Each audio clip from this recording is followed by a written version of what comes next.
All right, in the midst of a pandemic, a polluted planet increases diseases like cancer, asthma, heart disease, and a lot more. So on World Health Day, WHO will focus global attention on urgent actions needed to keep humans and the planet healthy and foster a movement to create societies focused on well-being.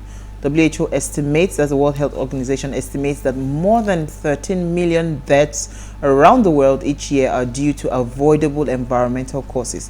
And this includes the climate crisis, which is the single biggest health threat facing humanity.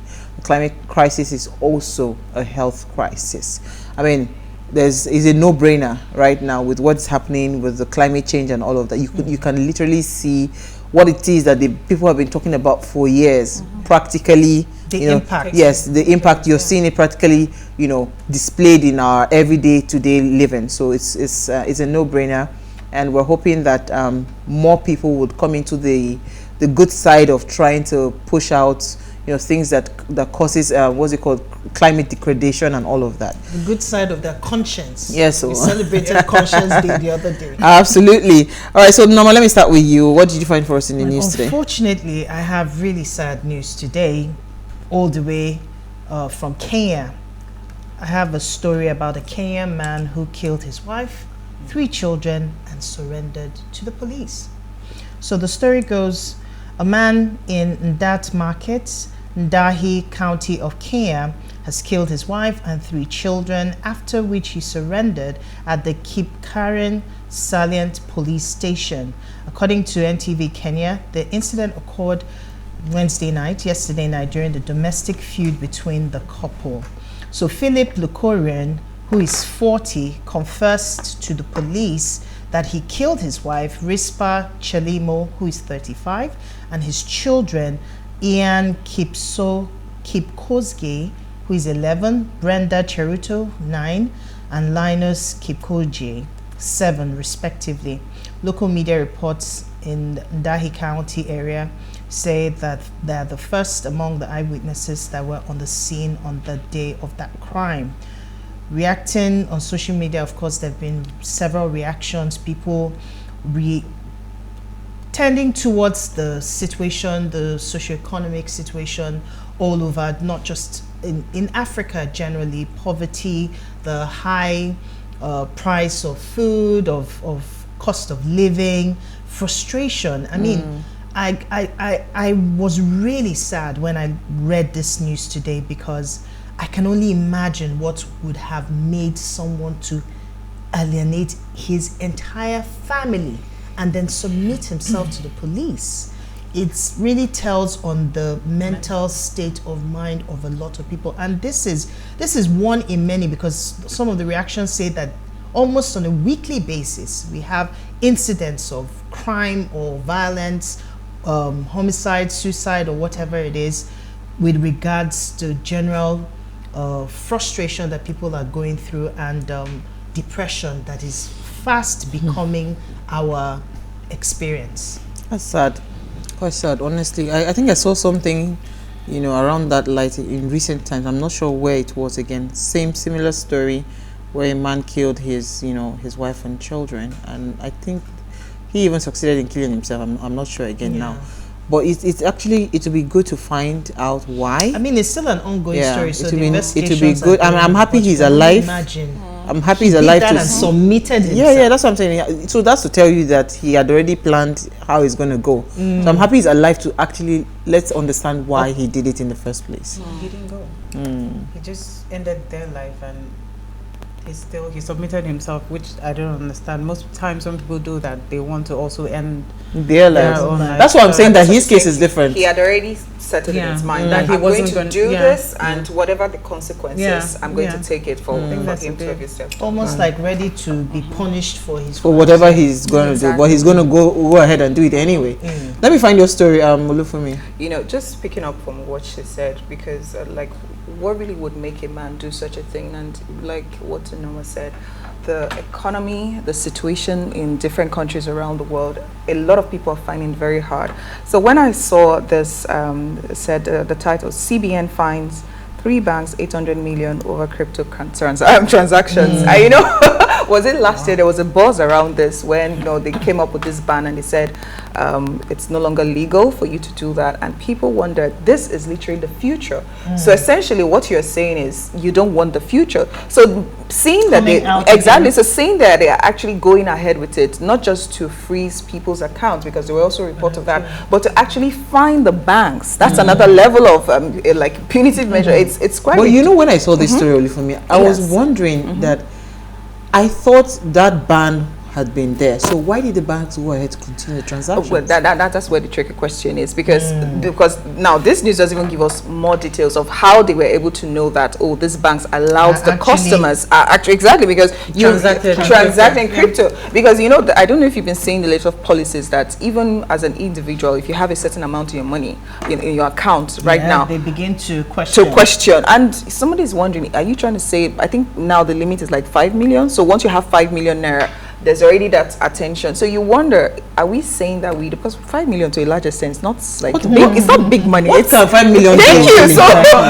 So you wonder. And when you close your eyes, open your eyes, 5 million is gone. For organizations, they say 10 million naira. So it would be very nice for us to know, okay, what exactly, how did they know that, okay, these banks were into it? But reading through the reaction, it was easy to see which side people were on, because you keep saying, we want to ban this. Okay, can you even bring an alternative? Like some people are saying that rather than ban, why not what are the options? Regulate. Why not? Well, someone I once recently read, someone said, why not tell them to pay taxes, which actually makes everyone which makes sense. So instead of just saying no, because whether you like it or not, people are going to find ways to go around they are the measures. still trading. Thank you. Have you seen? Exactly. Have you noticed that most kids on Instagram, before you say Jack, they are doing normal thing. Next thing you say, go to this exchange, and they trade the best currency, one thing.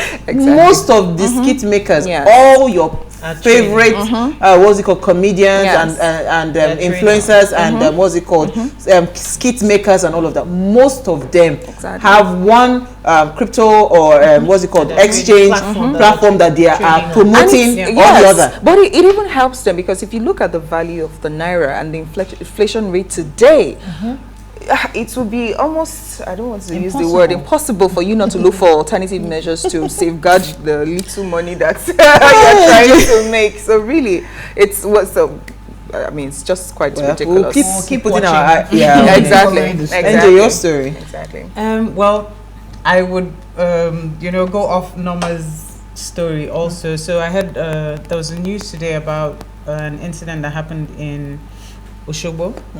So I know that lately, I think this year alone, there have been a lot of news coming out of Osogbo about police activities. So the one that caught my attention is this story.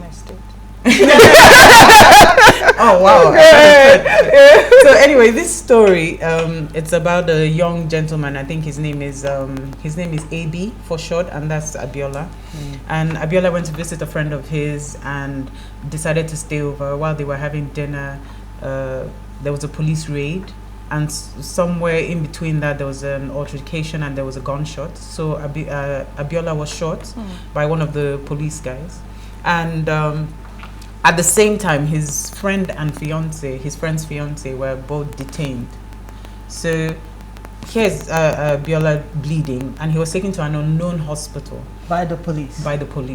And then I don't know how many days or after the release of the fiance, because his friend Matthew is still in police custody as at when the report came out.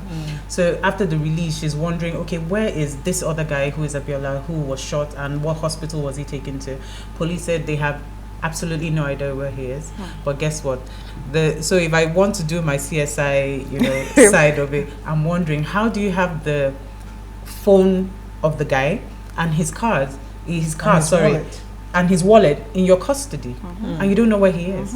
So this is one of those things that happens to the middle. And this to was low. why NSAS was birthed in the Do you first understand? place. And this has been rampant for a while now, even in Osogbo, and there has been a lot of complaints and stuff. And I think I'm asking myself the question: where's the AIG? Where's Commissioner of Police? Where are the people in charge of the police when all these things are happening? And who takes responsibility? First of all, who authorized? Let me do like NSAS. Who authorized it?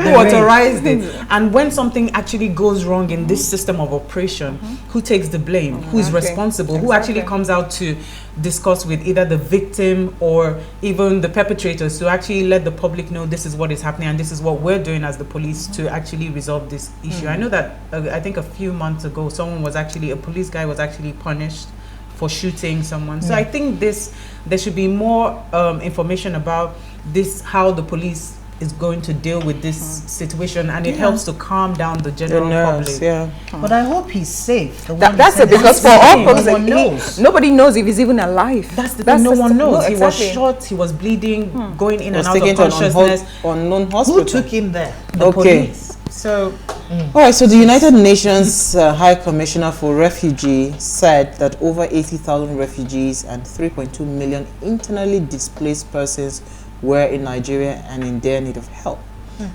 He said that most Nigerians were unaware. I was unaware of this until I saw this. That the country was hosting over 80,000 refugees, particularly in the southern states, as the bulk of these refugees were from Cameroon. So when we're talking insecurity and some of the things that we're facing, it's easy to actually trace, that, there's a bit of laxity, yes, that we are not paying attention to. So speaking to journalists on the sideline for the workshop, he was saying that the power of Zakat to support family forced to flee in Nigeria, that's the United Nations High Commissioner, the representative, that's Kansa Kampaya, said that the event was put together to gather funds to support these IDPs and refugees. So they are trying to solicit for funds, and they are going all out to see how they can support a lot of these families, especially the ones that are internally displaced. 3.2 million people internally displaced. That's a crazy number, right? And you now add refugees from other countries on top of that. All right, so on that note, we'll take a break now. When we return from the break, we want to discuss political parties, right? Should political parties really matter when it comes to, like leadership, or should we just focus on the candidates? That's the conversation. We'll do that right after the break. Stay with us.